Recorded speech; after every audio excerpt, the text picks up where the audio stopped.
we want to go to another subject now, and that is a very wonderful couple, Chaitanya Rupa Prabhu and his good wife Radha Nila Madhava Devi Dasi, who are like godfather and godmother of this temple and these deities. Well, Chaitanya Rupa died some years ago, and Radha Nila Madhava just recently left her body this week. And her funeral is next Wednesday. But we wanted to talk a little bit about her and her husband, because there's a long history of the temple in Seattle. It actually was started in 1968 by Srila Prabhupada, but it went through many, many different, let's say, tribulations. It had its good days and it had a lot of bad days. Fortunately, now it's having a lot of good days. So I'm going to read a little history that Radha Nila Madhava wrote, and Don Prabhu helped her compile this little short history of this temple. And actually, I'm going to let Don read it. You want to read it? Yeah. Yeah, and then Don will also speak something, because Don Porterfield, my good friend and my devotee well-wisher, has been associated with this temple, this particular temple, longer than me. He's been here since, 1970s? Huh? Yeah, and I didn't come till 1991. So he has a lot more perspective of the contribution of Radha Nila Madhava and her husband Chaitanya Rupa to this particular temple. So please, Don, come. You can read this and then you can speak also. Okay. I guess what I would like to do is read what Radha Nila Madhava Devi wrote, and then I would like to give an impression of, of what my life with this family was. Because we were together for a long time. So, a little history about how we got involved in ISKCON Society of Krishna. My husband, our 3 children, and this is really enchanting, folks. My husband, our 3 children, and I came in the United States of America in June 1975. After living here for some time, we went looking for a temple where we can introduce our children to Lord Krishna. Every day in the evening, we used to take a ride to look for a temple.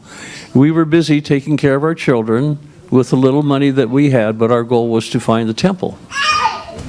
By Krishna's mercy, one evening we were driving by 18th and Harrison, close to Group Health Hospital, so we heard drum noises. We were so surprised to hear those drum sounds. They were driving around, and they would just drive and see if they could hear something. It was so enchanting to listen to her talk about it. We parked the car, and we all went in the temple. We noticed that everyone in the temple were so happily singing and dancing. We were kind of surprised because we had never seen this before that. When we talked, they said that when they were in India, the people didn't get up and jump around like they did here. That it was more, more subdued, I guess, would be how I could say it. So this was really surprising that in the kirtans, the devotees were just jumping up like doing the Raja Raman deal, So it was really great for them. We started going to the temple every Sunday after that, and we would listen to the lecture of Bhagavad Gita as it is, written by Srila Prabhupada.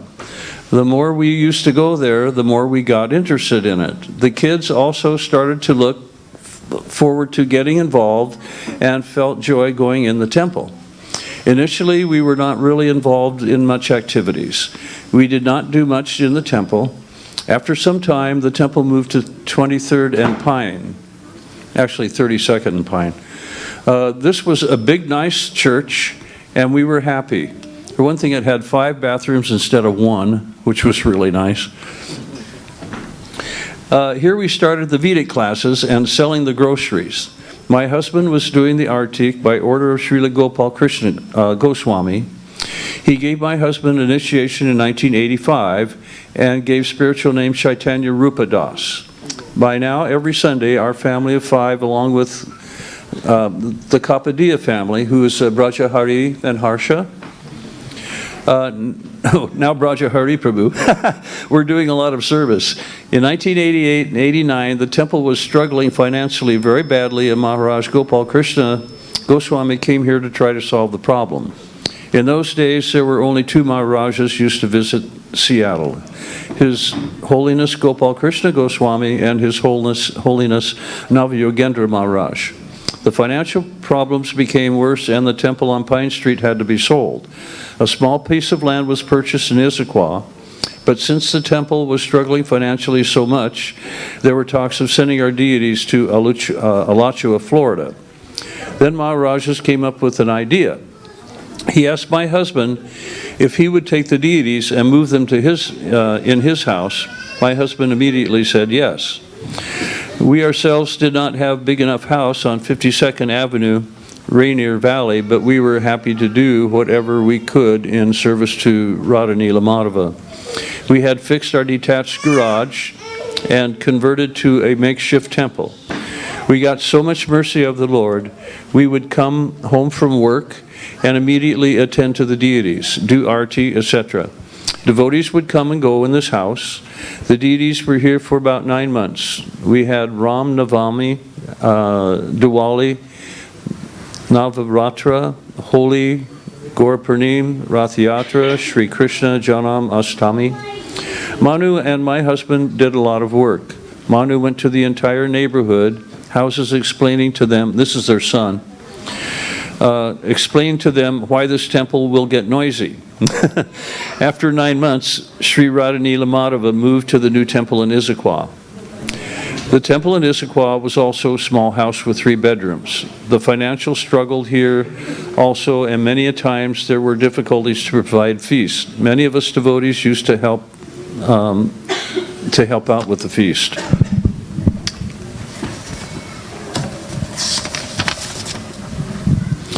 In 1991, His Grace Harivilas Prabhu Maharaj came to Seattle. Things started to become better. This was mainly because our president was doing all the work by his own hands. We saw from our own eyes that His Grace Harivilas Prabhu did all kinds of service. Sometimes he would not even sleep for 2 nights. He would make all sweets for the festivals like Janmashtami. He would fix the feast. He continues to do so much work even till date. He also cleaned the bathrooms. We really respect him a lot. He is a very nice soul. That's you, Prabhu. Hare Krishna.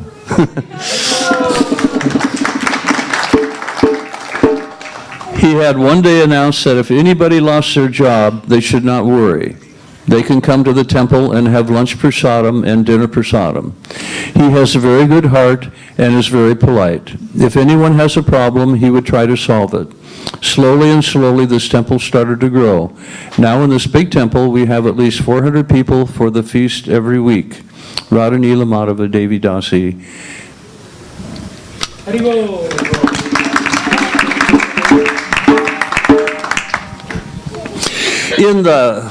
In the late summer of 1978, I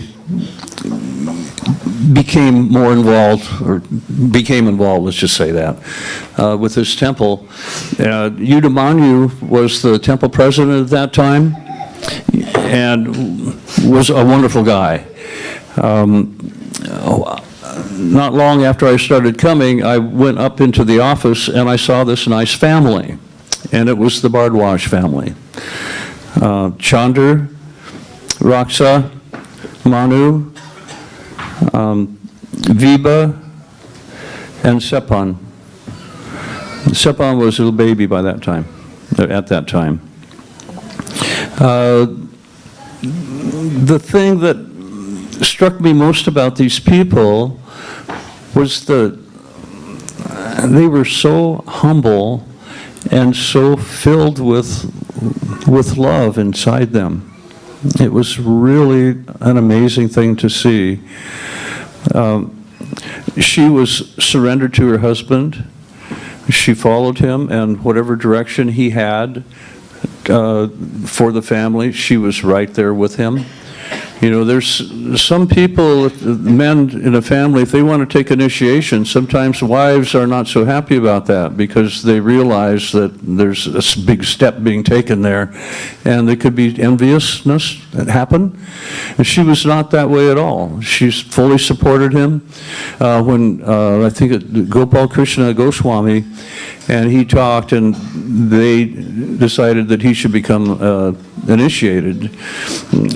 Actually, you know, I misspoke when I thought it was in the Issaquah temple, but actually he was initiated in the 32nd and East Pine temple. So I apologize for my mistake. But this family, all the way through times that were difficult. For one thing, Chandra never told his wife that there were any problems, so she never knew what we were going through, which was really great. She was always so happy. She was always smiling. I never saw her when she wasn't. I just don't remember that. And she loved, the reason it's important to talk about these people is because they were just like you guys. They just became servants, and they wanted to help with to make things work. And they stayed steady. They never left.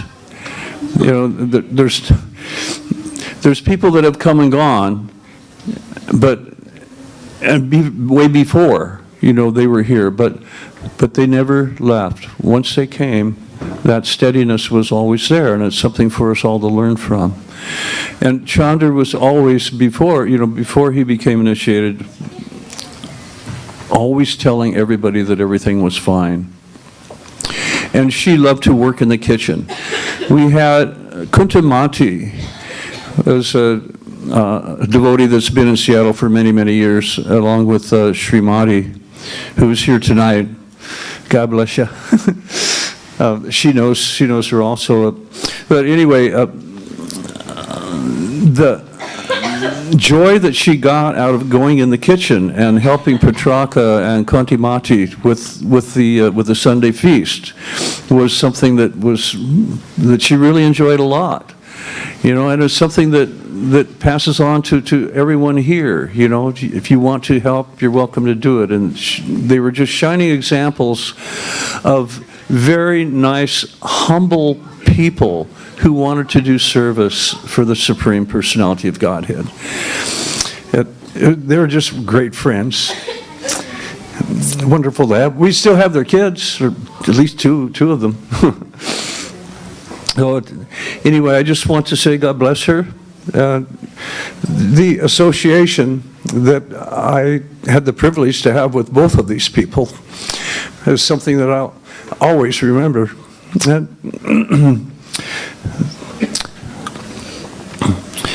we all come and go. It's required. But you know, the association that I have with every one of you, you know, is very special too. So don't forget that. Haribo.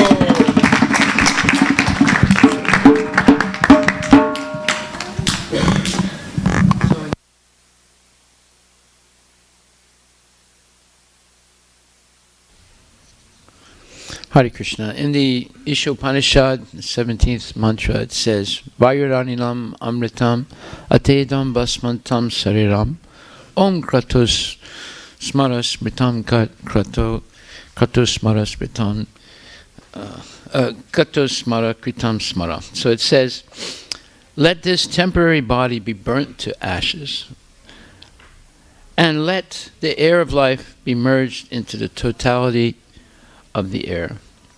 Now, O my Lord Krishna, please remember all my sacrifices, and because you are the ultimate beneficiary, please remember all that I have done for you. This is a prayer one should say right before they die, because Krishna is in our heart as Paramatma, so he's witnessing everything we do in our life. Everything we're thinking, everything we're desiring, and everything that we do. So therefore, if we do nothing for the Lord, then at the moment of death, there's nothing the Lord can remember about our activity in life. But if we spend our life like the Bharadwaj family, although they were never wealthy, but somehow or other they made a living and they were able to raise their kids, and their kids are very good. They grew up in this temple, and then the grandkids also have grown up in this temple. And they were humble, and above all, they were affectionate, and that's very important in life. So that affection actually touches the hearts of people. So it's the family that touched my heart, Don, and many others. And I can safely say, if this temple is here today, it's due to their dedication and their service. So Krishna has a lot to remember about their service in this temple and also in India. Chaitanya Rupa collected the money to open a temple in Bahadurgarh in Haryana, and it's a beautiful temple today. And whenever I went to India, they would always pick me up at the airport, take me to their house, and organize programs and feed me. So in many ways,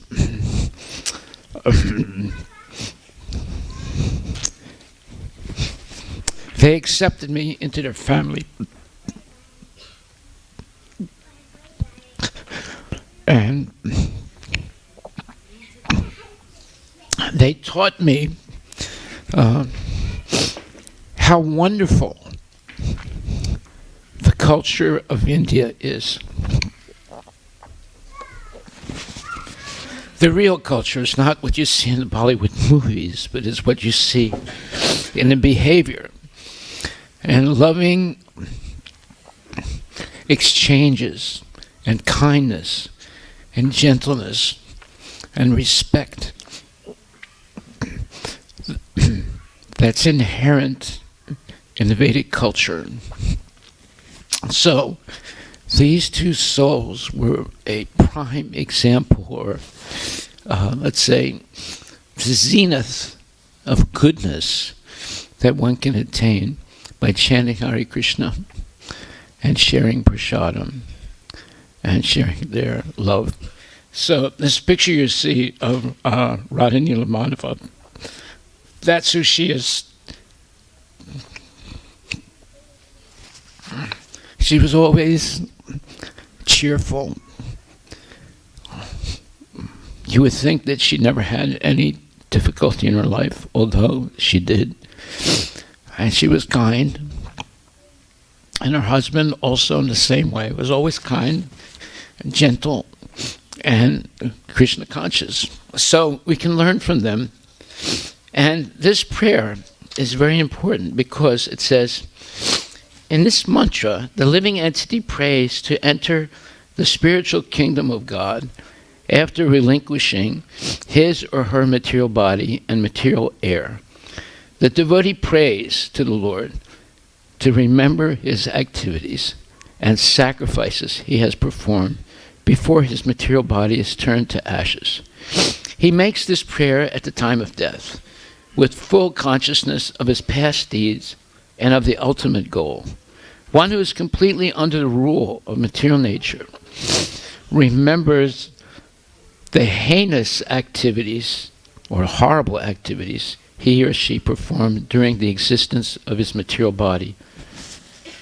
And consequently, he or she gets another material body after death. So, if one has spent their life being a devotee, then they see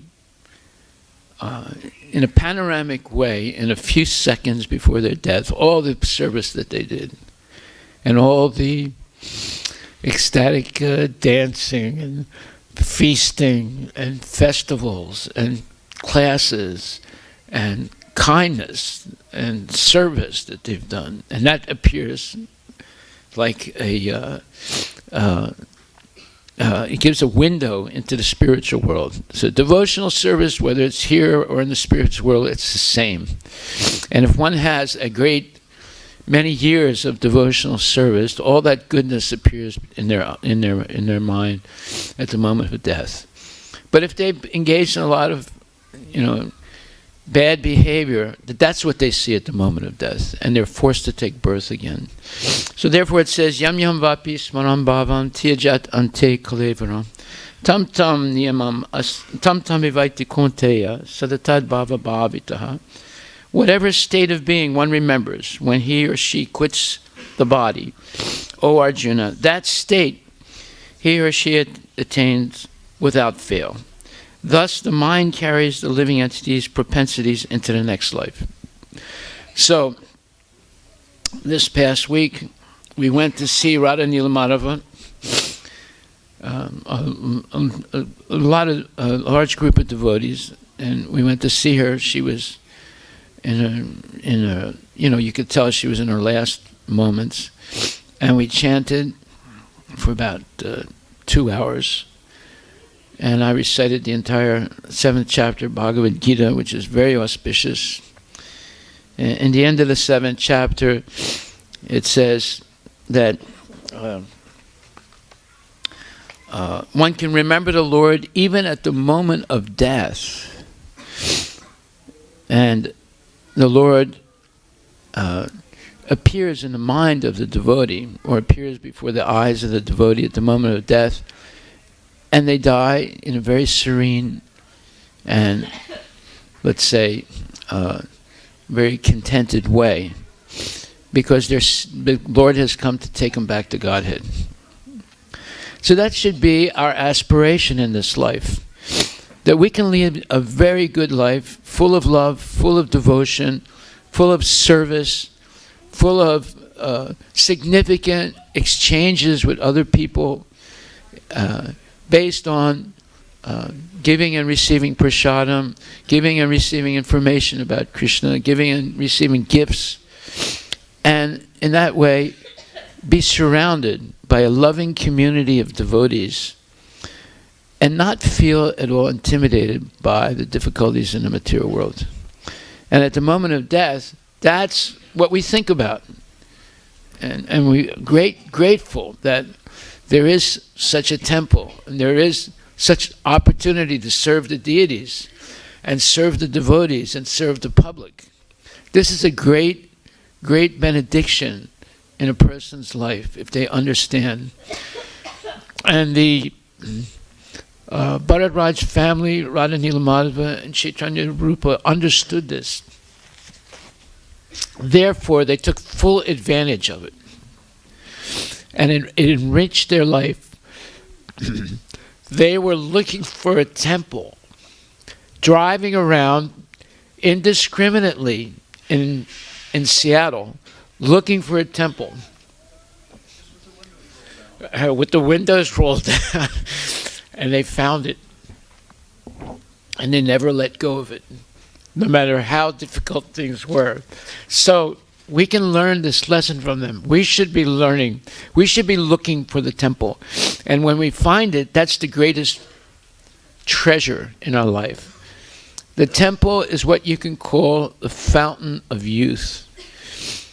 It is the Bindu Saravar, and you can bathe in the waters of the holy name. Hare Krishna, Krishna Krishna, Hare Hare, Hare Rama, Rama Rama, and become completely purified of all nasty things and reborn into a life of transcendental happiness. It doesn't matter whether you're rich or poor. It doesn't matter what your education is. It doesn't matter what your race is. It only matters if you have a gentle heart. And that gentle heart is comforted by Krishna because he's present there. And if you discover the presence of God in your heart and share that presence with others, then you become a real person. Then you become a person who can actually share love with anyone. and people are touched by it. So all of us have been touched by Radha Nila Madhava and Chaitanya Rupa and her family. So we want to thank her. Her funeral is Wednesday, and we'll all be there, not necessarily grieving, but very happy that they're with Krishna now, and they're continuing their service. Hare Krishna. All glories to Srila Prabhupada.